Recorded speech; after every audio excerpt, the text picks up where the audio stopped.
하나님의 말씀 역대하 29장 말씀입니다. 히스기야가 위에 나아갈 때에 나이 25세라 예루살렘에서 29년을 치리하니라.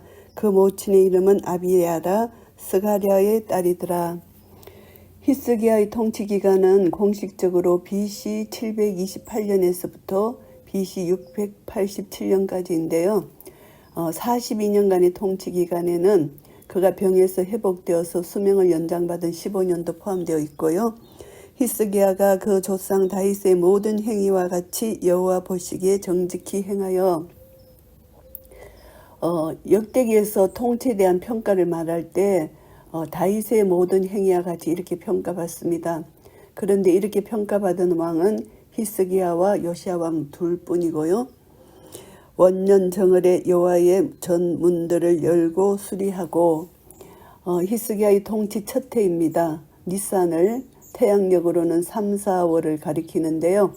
히스기야가 통치권을 맡은 해라기보다는 단독으로 통치권을 받았던 해인 BC 725년에 해당되는 것이고요.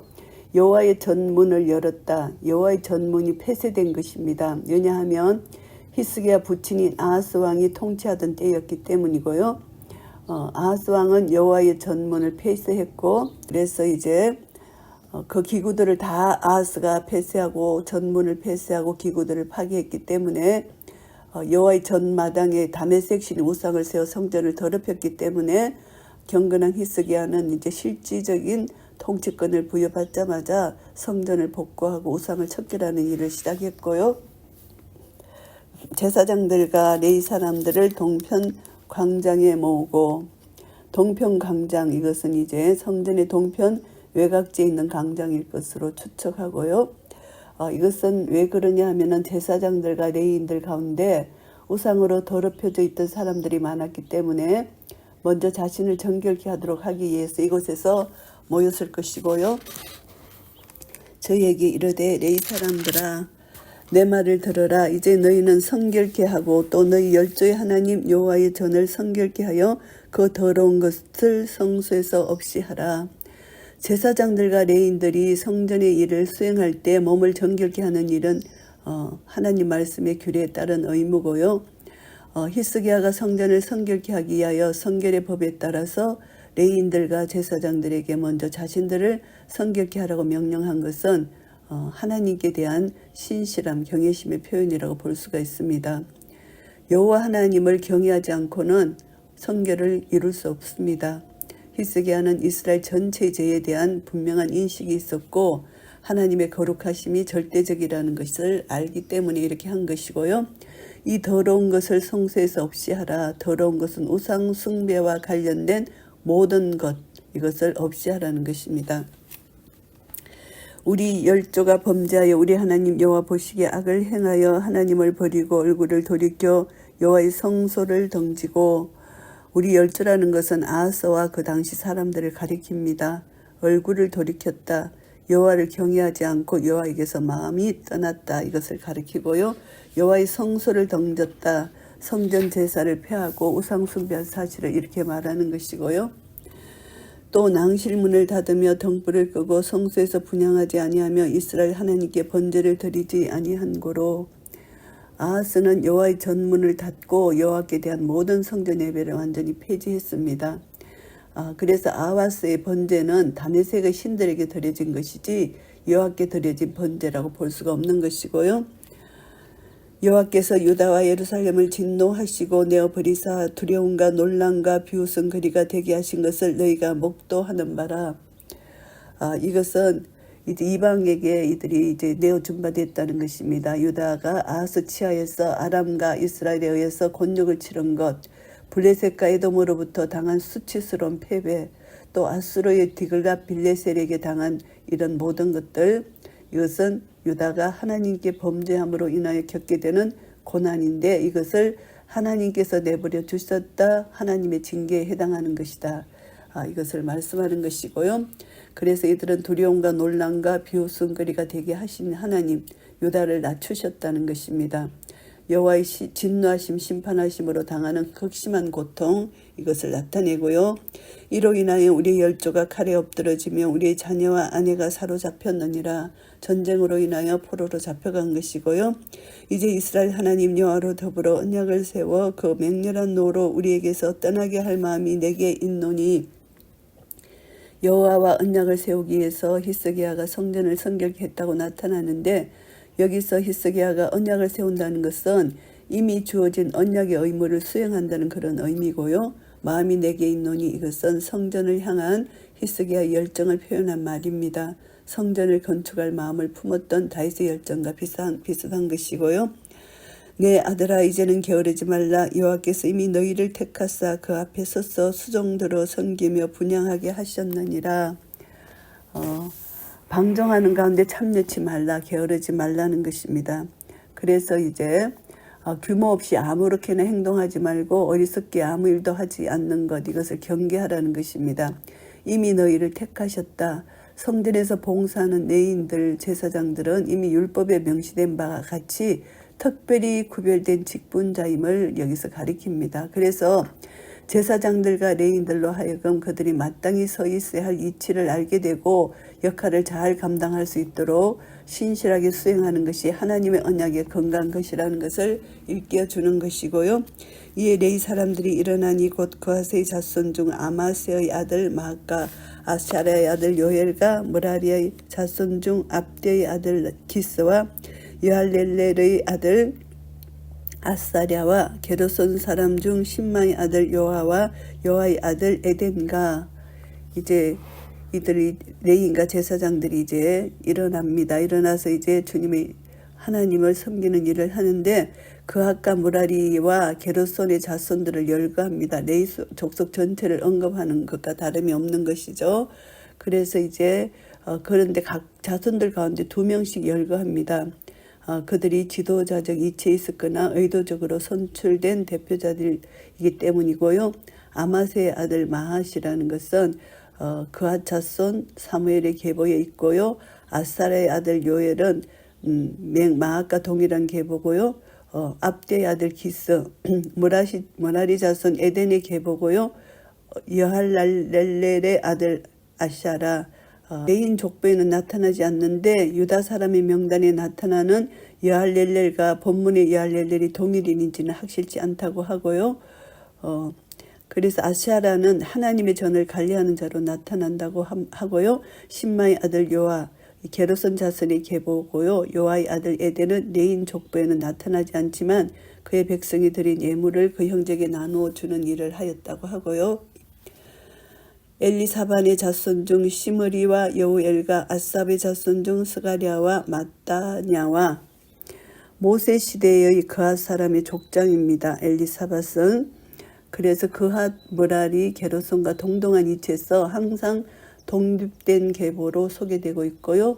시므리는 무라리의 자손 중 호사의 아들의 이름과 시몬 족속 중에서 그 이름이 나타나고 그리고 여우엘은 레인 명단에 자주 나타나는 이름이고 엘리사반과 함께 언급된 곳은 이제 본문밖에 없고요. 스가랴와 마따냐 이 두 이름은 다른 곳에서도 아삽 자손의 계보 가운데 함께 나타나고요. 아삽은 헤만, 여두둔과 함께 노래와 음악을 맡은 족장들이고요. 헤만의 자손 중 여우엘과 시므이와 여두둔의 자손 중 스마야와 우시엘이라. 이 두 이름이 헤만과 연관해서 나타나는 곳도 또 이것뿐입니다. 스마야는 여두둔의 자손 중에서 나타나고요. 우시엘은 헤만 자손의 음악 담당자로 이름이 나오는데 레위 족속의 이름입니다. 저희가 그 형제를 모아 성결케 하고 들어가서 왕이 여호와의 말씀대로 명한 것을 쫓아 여호와의 전을 깨끗게 할세. 형제란 레위 지파의 지도자 14명과 그의 가계에 속한 모든 레위인들을 가리키는데요. 이것으로 볼 때 히스기야 계획 운동은 모든 민족들의 호응을 얻는 대역사로 진행되었다는 것을 알게 됩니다. 여호와의 말씀대로 히스기야의 명령은 모세 율법에 근거한 것이기 때문에 백성들은 히스기야의 명령을 여호와의 명령과 동일하게 여겼다. 이것을 알 수가 있고요. 온 회중이 이에 동의했다는 것이 확실하고요. 제사장들도 여호와의 전 안에 들어가서 깨끗게 하여 여호와의 전에 있는 모든 더러운 것을 끌어내어 여호와의 전뜰의 이름에 레위 사람들이 취하여 바깥 기드론 시내로 가져갔더라. 레위인들이 성전의 이제 예부와 건물 전체를 성결케 했고 15절에서 그리고 16절에서는 제사장들이 성전 내부 성소와 지성소를 성결케 하였다고 기록하고 있습니다. 제사장만 들어갈 수 있었기 때문에 레위인들은 그곳을 성결케 하였다고 기록하고 있는 일에 참여할 수 없었고요. 레위 사람들이 취했다는 것은 제사장들과 레위인들 간의 역할 분담이 잘 이루어졌다는 것을 알게 되고요. 정월 초하루에 성결케 하기를 시작하여 그달 초 8일에 여호와의 낭실에 이르고 또 8일 동안 여호와의 전을 성결케 하여 정월 16일에 이르러 마치고 처음 8일간은 성전 마당에 있는 것들을 깨끗이 제거하고 태웠고 그리고 또 8일간은 성전 건물의 내부와 예부를 정결케 했고 약 16일 만에 성결케 하는 일을 마쳤다는 것입니다. 이는 니산월 14일에 시작되는 유월절과 이틀이 겹치게 되는데요. 유월절 절기를 염두에 두고 성전을 청결케 하였음을 짐작할 수가 있고요. 여호와의 전을 성결케 하여 이 말씀은 여호와의 전을 깨끗게 하는 작업을 통해서 그들은 여호와의 거룩하심을 인정하고 여호와의 예배가 옛적으로 회복되었다는 것을 가리키는 말씀이고요. 안으로 들어가서 히스기야 왕을 보고 가로되 우리가 여호와의 온 전과 번제단과 그 모든 기구와 떡을 진설하는 상과 그 모든 기구를 깨끗게 하였고 이제 모든 것을 깨끗게 했다. 안으로 들어가서 왕궁에 있는 히스기야 왕에 가서 모든 일의 경과를 보고하는 것이고요. 또 아하스 왕이 위에 있어 범죄할 때에 버린 모든 기구도 우리가 정돈하고 성결케 하여 여호와의 단 앞에 두었나이다 하니라. 아하스가 해파했거나 내다버린 전의 기구들을 가리키는데 구체적으로 놋제단, 놋바다, 놋대야 등인데요. 이것들을 다시 수리하고 복구해서 원래 놓아야 할 위치인 여호와의 단, 번제단 앞에 두었다 이것을 말하고요. 히스기야 왕이 일찍 일어나 성읍의 기인들을 모아 여호와의 전에 올라갔어. 성읍의 기인들 주로 방백들인데 이 기인들을 불러 모은 것은 국가적인 일이 있을 때 통례적으로 흔히 있는 일이고요. 수송아지 7과 순양 7과 어린 양 7과 순염소 7을 끌어다가 나라와 성소와 유다를 위하여 속죄 제물을 삼고 아론의 자손 제사장들을 명하여 여호와의 단에 드리게 하니 히스기야가 제사를 위해서 드린 속죄 제물을 세부적으로 열거하고 있습니다. 수송아지 7, 순양 7, 어린 양 7. 이것은 이제 번제를 위한 제물인데 순염소 7은 속죄 제물이고 7이라는 수는 완전하고 구별된 의미를 가진 수고요. 여호와께 드리는 제물의 수를 7으로 하고 있습니다. 두 종류의 제사는 성전을 성결케 하기 위해서 재봉헌하는 의미를 지니는 것이고요. 나라와 성소와 유다를 위하여 이 말씀은 번제는 여호와와 화해하기 위한 제물이고 이것은 예수 그리스도를 예표하는 것이고요. 그의 구속함을 의미한다고 볼 수가 있습니다. 제사장이 하나님의 성소에 들어갈 때에도 행해졌고요. 히스기야가 나라와 성소와 유다를 위하여 속죄 제물을 삼은 것은 이스라엘 공동체 전체를 위한 제사를 의미하는 것입니다. 하나님의 백성이 총체적으로 여호와와 언약을 새롭게 하고 있다는 것이고요. 구약시대 예배에서 번제는 필수적입니다. 백성들의 일반적인 죄를 용서해 주어서 평안을 주는 기능을 가지는 것이 번제고요. 속죄제는 특정한 범죄를 용서받기 위해서 드려진 것입니다. 그래서 여기서 제사는 단순히 성전의 재봉헌만을 의미하는 것이 아니고 아하스 때의 이스라엘 전체가 범죄한 모든 일에 대해서 하나님께 사죄를 구하는 의미도 지니고 있고요. 이에 수수를 잡음에 제사장이 그 피를 받아 단에 뿌리고 또 순양을 잡음에 그 피를 단에 뿌리고 또 어린 양을 잡음에 그 피를 단에 뿌리고 제사장이 번제의식의 규례를 따라서 수수를 잡고 그 피를 받아 제단에 뿌리고 또 순양 어린 양도 그렇게 했습니다. 순양이 희생제사는 이제 창세기 22장 13절에 최초로 언급되는데 아브라함이 이삭 대신 순양으로 제사했잖아요. 그것이 말씀되고 이제 어린 양의 희생 제사 이것은 또 출애굽기에도 나오는 말씀이고요. 이에 속죄 제물로 드릴 순염소를 왕과 회중의 앞으로 끌어오매 저희가 그 위에 안수하고 순염소는 일반적으로 번제로 드려졌습니다. 순염소가 속죄제로 드려졌다는 거 여기 23절에서 처음으로 언급하고요. 저희가 그 위에 안수했다. 왕과 회중은 제사장이 이끌어온 순념소의 머리에 손을 얹고 속죄제 의식을 거행하는데요. 원래 제물은 드려지는 짐승의 머리에 안수하는 의식은 번제가 드려질 때 행하여졌고요. 여기서는 속죄제를 강조하기 위해서 언급되어 있습니다. 아하스로 말미암아서 저질러진 여호와께 대한 범죄를 염두에 두고 이스라엘 전체를 위한 구속을 강조함으로써 속죄제를 더욱 의미 있게 다루고 있는 것이고요. 제사장이 잡아 그 피로 속죄제를 삼아 단에 들여 온 이스라엘을 위하여 속죄하니 이는 왕이 명하여 온 이스라엘을 위하여 번제와 속죄제를 드리게 하였음이더라. 속죄제의 피는 번제의 피와는 아주 다르게 처리됩니다. 번제의 피는 단에 뿌리는 반면에 속죄제의 피는 번제단 뿔에 손가락으로 찍어 바릅니다. 그 단 밑에 또 쏟아붓습니다. 온 이스라엘을 위하여는 단순히 남유다만을 가리키지 않고 이스라엘 12지파 모두를 가리킨다고 볼 수가 있고요. 히스기야 왕은 속죄 받아야 할 대상을 북왕국까지 확대하고 있습니다. 이것은 히스기야의 속죄 행위는 하나님의 백성이라는 거시적인 차원에서 시행되었고요. 예루살렘에 있는 성전이 전체 이스라엘 민족 공동체의 합법적인 성소였기 때문이고요. 속죄하니 이 말씀은 계속해서 덮어버리다, 보상하다, 하이하다 이런 뜻입니다. 그래서 이제 그리스도의 구속을 바라보게 하는 암시적인 것이라고 볼 수가 있고요. 구약 백성은 이런 희생 제물을 통한 구속으로 죄가 없다고 인정되었고 이러한 속죄 제사로 인해서 하나님의 백성으로서 하나님께 대한 바른 관계가 유지된 것이고요. 왕이 레위 사람을 여호와의 전에 두어서 다윗과 왕의 선견자 각과 선지자 나단의 명한 대로 재건과 비파와 수금을 잡게 하니 이는 여호와께서 그 선지자들로 이렇게 명하셨음이라. 히스기야 전통에 따라서 레위 사람들을 성전에 두어서 악기를 연주하게 한 사실을 기록하고 있습니다.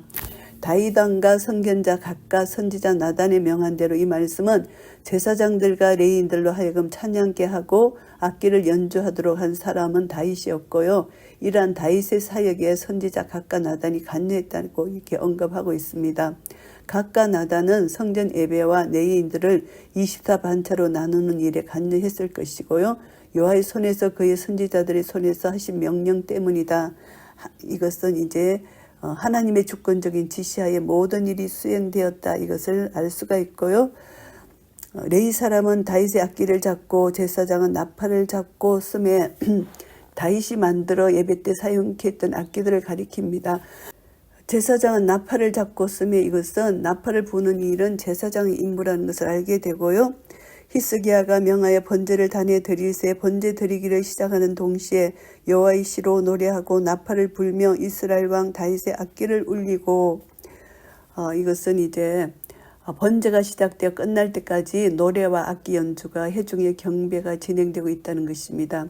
악기를 연주하고 노래하는 자들이 노래하고 온 회중이 경배하는 일, 그리고 또 제사장이 나팔을 부는 일은 일정한 규칙에 의해서 질서 있게 진행되는 것이고요. 여호와의 시로 노래한다. 여호와의 노래를 의미하는 것이고 다윗의 악기를 울리고는 다윗의 악기인데 이는 악기의 연주가 회중의 노래나 제사장의 나팔 연주와 조화를 이루고 있다는 것을 알게 되고요. 온 회중이 경배하며 노래하는 자들은 노래하고 나팔 부는 자들은 나팔을 불어 번제를 마치기까지 이르니라. 모든 회중들의 경배가 있으면서 노래와 나팔 연주가 계속되었다는 것을 말씀합니다. 제사 드리기를 마침에 왕과 그 함께 있는 자가 다 엎드려 경배하니라. 번제와 속죄 제사를 마치자 왕과 그 함께 있는 자가 다 엎드려 경배하여 예배의 절정을 이루게 되고요. 육체적인 자세뿐만이 아니라 정신적인 자세를 다 말합니다. 하나님께 존경과 경외심을 가지고 충성심을 가지고 이렇게 참여한 자들이 심령에 큰 하나님의 은혜를 입었다. 이것을 알 수가 있고요. 히스기야 왕이 기인들로 더불어 레위 사람을 명하여 다윗과 선견자 아삽의 시로 여호와를 찬송하게 하며 저희가 즐거움으로 찬송하고 몸을 굽혀 경배하니라. 여호와의 시 이렇게 표현합니다. 히스기야 시대에 정경화되어 있던 시편들 가운데 다윗의 시편인 1권 그리고 4권 그리고 솔로몬의 시편인 2권 그리고 선견자 아삽의 시 등이 포함된 것이 있는데요. 이것은 역대 저자가 30절에서 레위인들이 바로 이러한 시편들로 하나님을 찬양한 사실을 강조하고 있습니다. 아삽을 성견자라고 부릅니다. 성경에서는 아삽의 자손들이 성전 예배 시에 노래하는 직분을 맡은 레위인으로 소개되고 있고요. 성견자라는 칭호를 레위인 헤만과 여두둔에게도 주어졌고요. 이에 히스기야가 일러 가로되 너희가 이제 몸을 깨끗게 하여 여호와께 드렸으니 마땅히 나와 제물과 감사 제물을 여호와의 전으로 가져오라. 회중이 드디어 제물과 감사 제물을 가져오되 물은 마음에 원하는 자는 또한 번제물을 가져오니 히스기야는 제사와 찬양 그리고 온 회중과 왕의 경배를 마치자 백성들로 하여금 화목제물과 감사제물을 여호와의 전에 바치도록 권고합니다. 너희는 이제 몸을 깨끗게 하여 여호와께 드렸으니 이렇게 말을 하는 것입니다. 너희가 여호와께로 향한 너희 손을 가득 채웠으니 그래서 이제 무엇을 구별하여 여호와께 봉헌하는 의미입니다. 제사에 참여한 모든 회중과 제사장 레위인들이 성결케 되었다. 그래서 제물과 감사제물, 희생제물 전체를 가리키는 총체적 개념인데 화목제의 성격을 지닌 감사를 표현하는 희생제물들, 감사제물, 화목제 이것을 말하고요. 어떤 특별한 은혜 때문에 드리는 희생제물입니다. 성전에서 여호와 예배가 다시 새롭게 시작된 것을 기뻐하여 드린 제물입니다. 희생 제물은 기름을 떼어서 제단 위에 태우고 가슴과 오른쪽 넓적 다리 부분은 제사장에게 바치게 되고 나머지 부분은 제물을 드리는 자들이 먹게 되는데 유월절 절기 때와 유사하게 치러지는 것이고요. 본래 번제와 속죄제의 경우는 제물을 드리는 사람에게는 아무것도 돌아가지 않습니다. 속죄제의 경우 태우지 않는 부분이 제사장에게 돌려졌고요. 더욱이 번제는 완전히 태워지는 것으로서 그 제물은 마음에 원하는 자만이 바칠 수 있는 것이고요. 회중이 가져온 번제물의 수요는 수소가 70이요 순양이 100이요 어린 양이 200이니 이는 다 여호와께 번제물로 드리는 것이며 회중들이 스스로 자원하여 가져온 번제물의 수요가 엄청나게 많다는 것입니다. 당시 회중들의 신앙이 얼마나 열정적이고 순수한가를 여기서 나타내고요. 또 구별하여 드린 소가 600이요 양이 3000이라 감사제물로 이렇게 많은 것을 드리고 감사제물은 주로 백성들이 먹고 즐긴 것이고요. 그런데 제사장이 부족하여 그 모든 번제 짐승의 가죽을 능히 벗기지 못하는 거로 그 형제 레위 사람이 그 일을 마치기까지 돕고 다른 제사장의 성결케 하기까지 기다렸으니 이는 레위 사람의 성결케 함이 제사장들보다 성심이 있었습니다. 레위기 1장 6절 말씀에 보시면은 번제로 드릴 짐승을 잡고 그 가죽을 벗기고 각을 떠는 일은 예배자들이 해야 할 일입니다. 그런데 여기서 보시면은 제사장의 임무로 간주를 한다고 기록되어 있습니다. 레위기와 차이가 있죠. 이것을 보고 이제 어떤 견해가 있나 하면은 제물을 공적으로 드릴 때는 그 일을 제사장들이 수행하였다고 보는 견해입니다. 그리고 또 한 가지는 뭐냐 하면은 아하스 때 우상 숭배로 해서 제사장들이 부족했고 그들이 또 부정하기 때문에 그들을 정결케 하는 데 시간이 걸리고 하니까 이것을 더 이제 보충하는 데 더 어려움이 있다. 그렇게 했기 때문에 레위 사람의 성결케 함이 제사장들보다 성심이 있었다. 이것은 제사장들은 레위인들보다 훨씬 더 정치적인 영향을 많이 받았고 또 그들이 국정 전반에 크게 영향을 끼치기도 했기 때문에 레위인들보다 오히려 덜 종교적이었을 것이고요. 히스기야의 종교개혁에도 소극적이었을 것이라고 봅니다. 제사장들이 비록 직분 때문에 적극적인 태도를 보이려고 했어도 레위인들보다 성심이 부족했던 것은 그들이 아하스의 우상 숭배에 더 많이 관여했기 때문이라고 보고요. 번제와 화목제의 기름과 각 번제에 속한 전제가 많더라. 이와 같이 여호와의 전에서 섬기는 일이 순수대로 갖추어지니라. 이 일 외에도 다른 많은 일들로 제사장들이 분주했다는 것을 나타냅니다. 제사장들은 단위에 피를 뿌리고 제물을 태우는 일 외에 감사제물과 화목제물, 자원하는 번제물 등을 처리해야 했기 때문에 모든 번제 짐승의 가죽을 벗기는 일까지 하기에는 역부족이었다는 것이죠.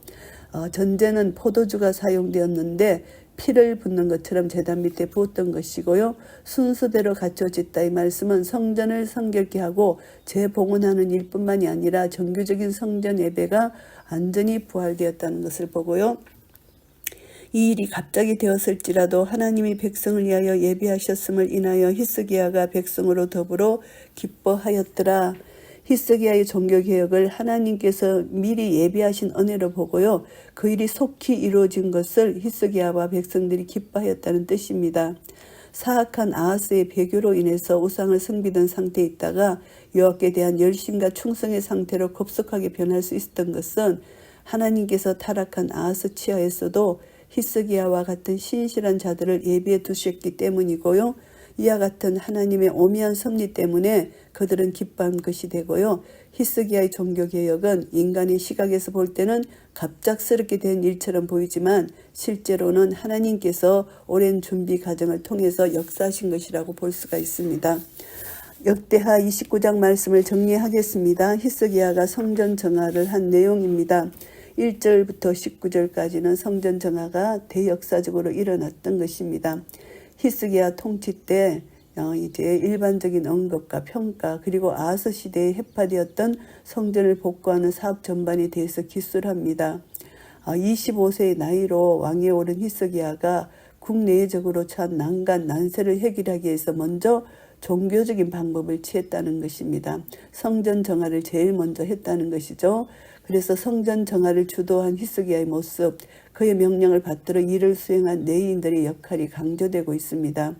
성전 정화에 대한 히스기야의 명령은 조상 다윗과 같이 정직히 행하였기 때문에 왕위에 즉위하자마자 그의 부친 아하스가 폐쇄했던 성전 문을 열게 되고 성전을 정결케 한 것이고요. 우선 그는 제사장들과 레위인들을 모으는 일을 했습니다. 이 제사장들 레위인들이 우상 숭배에 가담했거나 또 히스기야 통치에 반대하는 사람들을 제외하고요. 그래서 히스기야는 성전 정결 역사를 실행하는 일의 순서, 범위, 계획의 목적을 밝히고 이들을 성결케 했고요. 레위인들의 사역은 히스기야 명령이 떨어지자 곧바로 일을 수행했고요. 그들은 왕의 명령을 수행함에 있어서 히스기야 말을 여호와의 명령과 같이 여겨 신속하게 행했다는 것입니다. 레위인들이 자신들의 판단 기준에 따라서 임의로 행하지 않았다는 것입니다. 성심을 다하여 왕의 명령에 준행했다. 이것이 바로 하나님 말씀에 준행했다는 뜻입니다.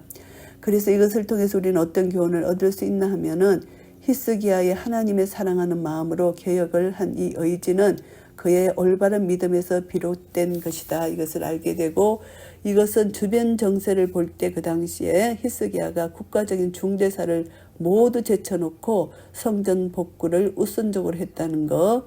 이것은 그에게는 참 매우 위험 부담이 있지만 가장 하나님을 경외하고 사랑하는 그 신앙에서 나왔다는 것. 이것이 참 다윗과 같은 그런 믿음이라고 칭찬받을 만하고요. 진정한 개혁은 과거의 잘못에서 완전히 벗어나서 되돌아오는 것, 이것이 중요한 것입니다. 그래서 이제 지속적인 개혁을 위해서는 건면함과 인내가 있어야 한다는 것을 알게 됩니다. 옳은 일을 하는 것에 있어서 사람들과 공동으로 이렇게 하면은 그것이 더 효과가 있는 것인데 이것을 잘 감당하게 된 것이고요. 20절부터 36절까지는 성전을 재봉헌식을 합니다. 내적 정화 사업에 가는 기술인데요. 성전을 정화시키고 이제 예부적으로 가시적인 측면에서 종교개혁을 단행했습니다. 그래서 히스기야가 게재한 각종 제사, 유다 백성과 함께 찬양과 경배를 드린 사실에 언급합니다. 이것을 보면은 10년 깊숙한 곳에서 개혁이 있었다. 히스기야뿐만이 아니라 백성들에게도 종교개혁이 일어난 것입니다. 그래서 속죄제가 다시 부활되었고 여호와께 찬양과 경배를 드리게 되고 감사제를 드리게 되고 이렇게 여호와께 자신의 죄를 고백하고 용서받아야 함을 나타내고요. 여호와께 찬양드리고 경배한 당시의 모습을 통해서 어떻게 헌신할 것인가를 여기서 나타냅니다. 그래서 감사제를 드린 유다 백성들의 태도를 통해서 감사의 의미와 여호와를 향한 감사의 마음을 여기서 강조하고 있습니다. 번제와 속죄제, 히스기야는 수송아지 7과 순양 7, 어린 양 7으로 번제를 드리게 하고 순염소 7으로 속죄제를 드리게 했습니다. 속죄제는 온 이스라엘의 범죄를 위해서 드려졌고 번제는 나라와 성소와 유다를 위해서 드려졌고요. 중요한 의미는 뭐냐 하면은 번제는 하나님과 유다 백성 간의 본질적인 관계 회복을 위한 것이고 하나님께 대한 온전한 헌신을 상징하는 것입니다. 이 제사는 인류를 구속하기 위해서 그리스도가 생명 전체를 바치는 것을 의미하는 것이고요. 그리스도 안에서 성도들의 희생적인 헌신을 뜻하는 영적 의미도 있습니다.